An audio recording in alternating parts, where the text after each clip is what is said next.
Hello guys, তোমরা সবাই কেমন আছো? আশা করি সব ভালো আছে। আমিও খুব ভালো আছি, কিন্তু ভালো নেই খুব একটাই। দেখো, ব্যাঙ্গালোরে ছিলাম, যে রুমটাতে ছিলাম ওই রুমটাতে তোমাদের দেখাচ্ছি। এত সুন্দর রুম, কি বলবো। রুমটাতে ছেড়ে আর যেতে মায়া লাগছে, কিন্তু কী করবো, বাধ্য হয়ে আমাদেরকে যেতেই হচ্ছে। তো ব্যাঙ্গালোরে দেখো, স্টেশনে লিফটে উঠে গেছি। এই লিফট থেকে আমরা পৌঁছাবো স্টেশনে। আমার হাজব্যান্ড ওই যাচ্ছে লিফটে করে, আমার মেয়ে আছে। তো এটা হচ্ছে সিঁড়ি লিফট ছিল। আর একটা লিফট হচ্ছে কি, সেটা তোমাদেরকে দেখাবো। তো এই যে আর একটা লিফটে আমরা এসে পৌঁছালাম। তো এই লিফটে করে আমরা জিনিসপত্র সব কিছু বয়ে নিয়ে যাচ্ছি। এ দেখো, আমার বেবি আছে। আবার দেখো, আবার এই স্টেশনে পৌঁছে গেলাম। 1 নম্বর প্ল্যাটফর্মে দিয়েছে। আমার মেয়ে বললো যে মা খিদে পেয়েছে, কিন্তু কী কিনে দেবো, কিছুই করার নেই।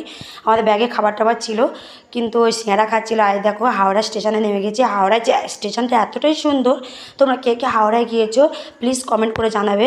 যতটা পেরেছি বাইরে থেকে ওলা বুক করে আমরা যাচ্ছি, বাইরে থেকে এটাকে